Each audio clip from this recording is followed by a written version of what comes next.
Hi, this is JP. Today I am going to tell you a story about a carpenter who saved an orc family. But the king had other plans. The wind hit Asheville like a feast that night. It came fast and cold, knocking over market stalls and rattling every door in town. Most people pulled their curtains shut and moved closer to their fires. Calderon was not most people.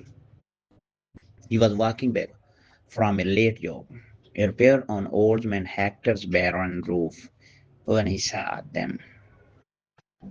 Three shapes near the edge of frost-covered field, just past the last fence post before the dark of the trees. He stopped. He squinted. He told himself. It was just fallen branches. It was not fallen branches. He crossed the field slowly, his lantern held low. Then closer he got, the worse it looked. A large orc male was lying face down in the snow, his back rising and falling in shallow braids. Besides him, a female orc sat upright, but barely, her arms wrapped around two small children pressed against her sides. One child was asleep, the other stared at Cal with huge yellow eyes and did not make a sound. Cal stood there for a moment. He knew the law. He knew what King Aldrich's edict said about orcs found inside human borders. He also knew that the female's orc lips were turning gray from the cold, and that the big male had a wound along his side that had soaked through his wrappings. Cal sat down his tool bag, crouched down, and looked at the female. She stared back at him, jaw tight, ready to fight if she had to. He said very quietly that he was not going to hurt them. He said he had a warm place not far. He said they needed to move now before the storm got worse. She did not understand all his words, but she understood his face. She nodded once. It took Cal nearly half an hour to half carry the male orc across the field and through the back gate of his property. His neighbor Donna Friel was already at his fence, lantern in hand. She had seen the light moving in the field. She did not ask many questions. She just looked at the wound on the male side and said she would get her kit. By the time the storm was screaming outside, all four orcs were inside Cal's workshop. The children were wrapped in horse blankets. Donna was cleaning the wound. Cal was heating water and trying to remember if he had enough firewood. He did. He always kept extra. The male orc opened his eyes sometime near midnight. He looked at the wooden ceiling above him, then at Cal sitting on a stool nearby. He said one word in broken common tongue. He said, "It's like a question and like a warning, both at once." The word was, why? Cal thought about it for a second. Then he said, the door was closer than anywhere else. That was the whole of it. The orc stared at him. Then he closed his eyes again and leaned and let Donna finish her work. Outside, the storm did not care about any of it. It just kept blowing roots and rumors. 3 days passed. The storm cleared. The orc family did not leave. Cal had not asked them to stay, but he had not asked them to go either. The male orc's name was Gorak. His wife was Vesha. The boy was maybe 7 years old. The girl was younger, perhaps 5. They called her Myra in the orc tongue, which Vesha explained means small stone. Cal thought that was a good name. Goro spent most of the first day sleeping, but the second day he was sitting up. By the third, he had found a piece of scrap wood in Cal's workshop and was turning it over in his hands the way a craftsman does, checking the grain, pressing his thumb along the edge. Cal watched him far from across the room and said nothing. But he noticed Vesha proved more useful than expected. She found the herbs Donna had left drying in bundles above the hearth and, without being asked, stored them correctly by what they were for: wound care, fever, joint pain. Donna came by that evening, saw what had done, and looked at Vesha with new eyes. Meanwhile, the town of Ashwell was getting louder. Cal heard it first at the mill, where he had gone to buy pine boards. Two men were talking by the door about a royal proclamation coming down from King Eldrick. Something about the borderlands, something about the orcs being a danger to the whole kingdom. One of the men said the king was finally going to do something about it. Waiting, the other nodded like he had been waiting for years. Cal paid for his boards and left without saying anything. That evening, his old friend Patty Harlow stopped by.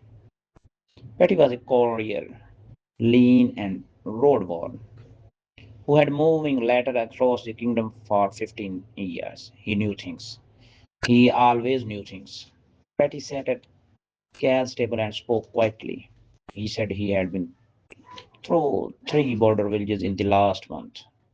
All of them had been hit: burned grain stores, broken fences, evil poison. People were saying orcs did not eat. People were saying orcs did it. But Patty had talked to the farmers who lived nearby, and not one of them had actually seen an orc. What they had seen were men on horses, wearing no crest and carrying good swords. Cal asked Patty what he thought that meant. Patty said, "It means someone was paying a lot of money to start a war that had not started yet." From behind the false back wall of the storage cell, there was a silence. Cal had hidden the family there when Patty arrived, but Gorg had heard enough through the wood. Later, after Patty left, Gorg came out and sat across from Cal. He spoke in slow, careful, common tongue. He said that where his family came from, there were dark, veined trees that grew in only deep oak forests. He said men from the south had been trying to buy them for years. He said the elders had always refused. Cal looked at the table. He said he was starting to understand.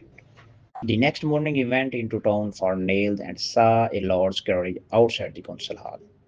It was painted with the king's seal. A man named Lord Eden had arrived, and his men were walking through town asking questions. Cal bought his nails and went straight home. That night he told Donna. She listened without interrupting. Then she said she knew two or three families in Asheville who might be willing to help if things got worse. Cal said he hoped it would not come to that. It was going to come to that. The king's machinery. Patty Harlow was not the kind of man who looked for trouble, but trouble had a way of finding him when he was near it. He had stayed one extra night in Asheville, sleeping in the above Cal's workshop. Early the next morning, while riding the south road out of the town, his horse stepped around a bend and nearly walked into one of Adam's riders who had stopped to water his horse. The man's saddlebag had fallen open. A sealed letter lay in the mud. Patty stopped, looked at the letter. looked at the rider who was facing away, and made a decision he would think about for a long time after. He picked up the letter. He wrote on. He brought it back to Cal that evening. Cal held it for a moment, then broke the seal and read it. Then he read it again. The letter was from someone in the capital using no name, only a position title. It described a plan in flat, careful language. A granary on the border road was to be set on fire on a specific night. Mercenaries, dressed in orc hunting colors, would be seen leaving the area. A loyal lord in the region would confirm the attack was carried out by orc raiders from the eastern woods. Within a week, the king would have his reason to formally declare the borderlands hostile territory and send troops to secure the timber forests. Cal put the letter on his workbench and sat down on his stool. He was a carpenter. He had never fought in a war. He had never fought in a war. He had never stood in a courtroom. He owned a hammer. He owned a hammer, two good chisels, a horse named Grey, and a workshop that smelled like sawdust and pine oil. He had no army. He had no title. He had nothing that looked like power. He asked Patty how many days before the granary was meant to burn. Patty said 4, maybe 3, if Eden had moved the plan up. Cal nodded slowly and stood up. He walked to the window and looked at the dark street outside. Then he started thinking the way he always thought, not about what he did not have, but about what was actually there in front of him. The road to the granary. The irrigation channel had the irrigation channel he had helped build 2 summers ago. The inn where Eden men were sleeping every night.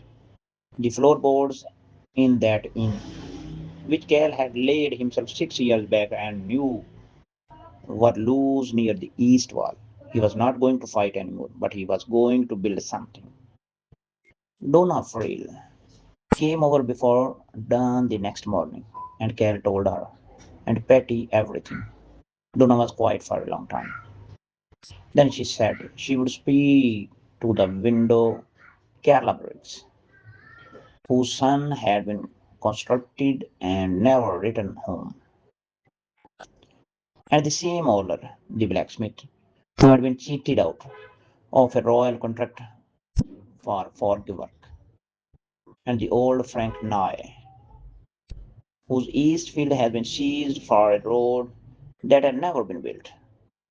None of them were soldiers. All of them were people who had been lied to by the same crown. Meanwhile, Gaurav had been listening from the cellar door. He came out and stood in the kitchen and told Cal that if a message could read the that if a message could reach the Orc Elder Council 3 days east, they would send a delegation, not warriors, a delegation, witness. Cal understood. This was not a battle. This was a document problem. Someone powerful was writing a false story. The only way to stop it was to write a true one first, with enough means on it that it could be ignored. He told Paddy to rest his horse for one day. They had letters to write in the morning.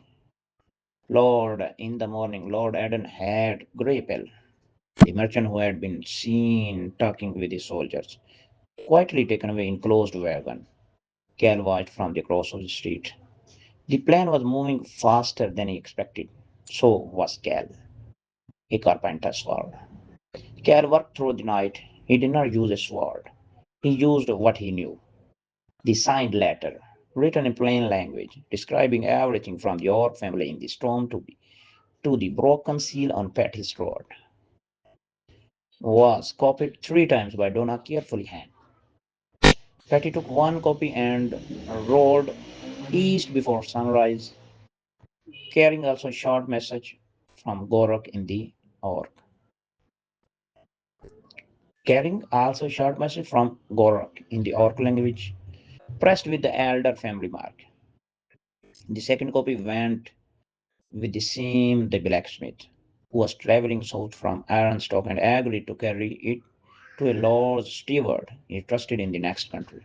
The third copy Donna kept hidden in a floor jar. Then Cal turned to the road. The granary was 6 miles out. The only wagon route to it ran along on a flat stretch of land that passed below a small rise where Cal had helped install a timber drainage channel 2 years prior. The channel fed the fields in dry months. In wet months, a gate held the water back. The gate was not locked. It had a wooden handle that Cal had made himself. He rode out before first light, opened the gate, and let the water run away. By morning, the wagon road was soft mud for a quarter mile. Not impossible for a man on foot or even on a horse, but no heavy cart loaded with torches. State evidence was getting through without bogging down and drawing attention. It would force a delay. Even one day might be enough. He got home, fed Gray, and started on the second part. Eden's captain came to Cal's workshop just after midday.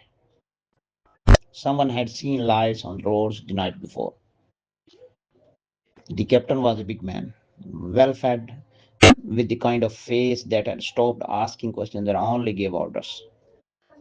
He had two men with him. Cal opened the door and let them in without hesitation. He offered no explanation and showed no fear. He had already moved the Orc family to the root cellar under Donna's cottage the previous evening. His workshop was exactly what it looked like: sawdust, tools, wood planks, a stool, and a man who fixed things for a living. The captain looked around. He asked Cal if he had been out on the south road the night before. Cal said he had. He said a hing on the drainage gate was loose and he had worried about flooding. He showed the captain his hands. There was dried mud under his nails. There was always something under his nails. The captain stared at him for a long moment. Then he and his men left. Cal closed the door. He breathed out once. Then he got back to work. Gork had other ideas. One evening, against what Cal had said, Gork slipped out of Donna's cellar before dark. He was still moving slowly from his mount, but he knew the forest edge well. He found three orc scouts he recognized from patrol routes near the border and spoke to them quickly. He did not ask them to fight. He asked them to come at dawn and stand at the tree line above the granary road and watch.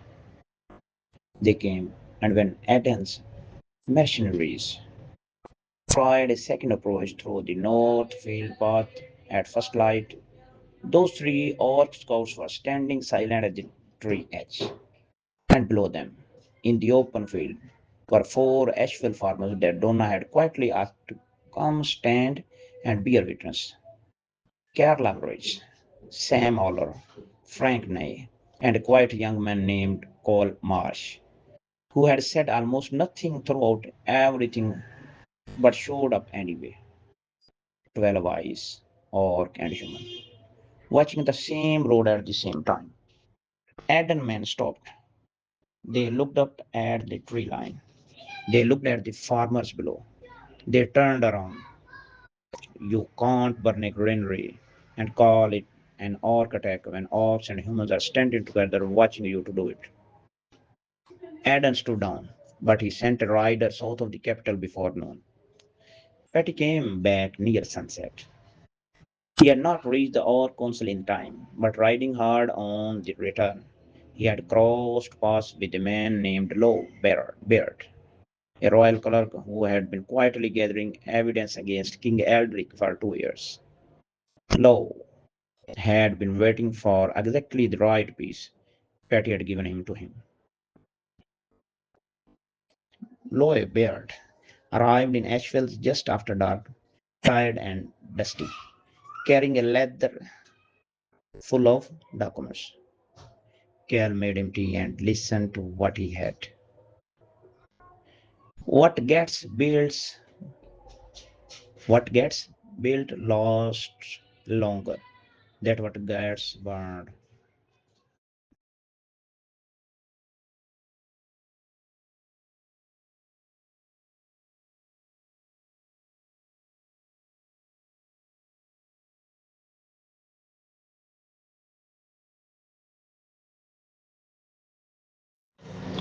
Lawyer Bird was not a dramatic man. He had a thin face, ink-stained fingers, and the kind of calm that comes from spending years around powerful people and learning to feel nothing about them. He sat at Cale's kitchen table and opened his satchel and laid out documents. That way, builder lays out tools, each one in its place, each one with a purpose. The channel fed the fields in dry months. In wet months, a gate held the water back. The gate was not locked. It had a wooden handle that Cal had made himself. He rode out before first light, opened the gate, and let the water run away. By morning, the wagon road was soft mud for a quarter mile. Not impossible for a man on foot or even on a horse, but no heavy cart loaded with torches. Staked evidence was getting through without bogging down and drawing attention. It would force a delay. Even one day might be enough. He got home, fed Gray, and started on the second part. Adam's captain came to Cal's workshop just after midday. Someone had seen lights on the roads the night before. The captain was a big man, well fed, with the kind of face that had stopped asking questions and only gave orders. He had two men with him. Cal opened the door and let them in without hesitation. He offered no explanation and showed no fear. He had already moved the Orc family to the root cellar under Donna's cottage the previous evening. His workshop was exactly what it looked like: sawdust, tools, wood planks, a stool, and a man who fixed things for a living. The captain looked around. He asked Cal if he had been out on the south road the night before. Cal said he had. He said a hing on the drainage gate was loose and he had worried about flooding. He showed the captain his hands. There was dried mud under his nails. There was always something under his nails. The captain stared at him for a long moment. Then he and his men left. Cal closed the door. He breathed out once. Then he got back to work. Gork had other ideas. That same evening, against what Cal had said, Gork slipped out of Donna's cellar before dark. He was still moving slowly from his mount, but he knew the forest edge well. He found three orc scouts he recognized from patrol routes near the border and spoke to them quickly. He did not ask them to fight. He asked them to come at dawn and stand at the tree line above the granary road and watch. They came, and when Athens mercenaries tried a second approach through the north field path at first light, those three orc scouts were standing silent at the tree edge. And below them, in the open field, were four Asheville farmers that Donna had quietly asked to come stand and bear witness. Carla Bridge, Sam Holler, Frank Nye, and a quiet young man named Cole Marsh, who had said almost nothing throughout everything but showed up anyway. 12 eyes, orc and human, watching the same road at the same time. Ed and men stopped. They looked up at the tree line. They looked at the farmers below. They turned around. You can't burn a granary and call it an orc attack when orcs and humans are standing together watching you to do it. Adam stood down, but he sent a rider south of the capital before noon. Patty came back near sunset.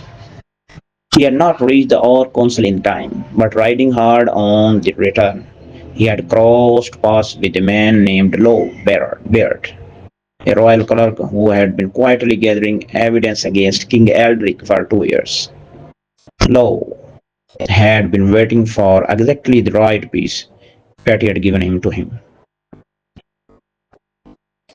Low Beard arrived in Asheville just after dark, tired and dusty, carrying a leather full of documents. Cal made him tea and listened to what he had. What gets built, what gets built lasts longer. That what gets burned.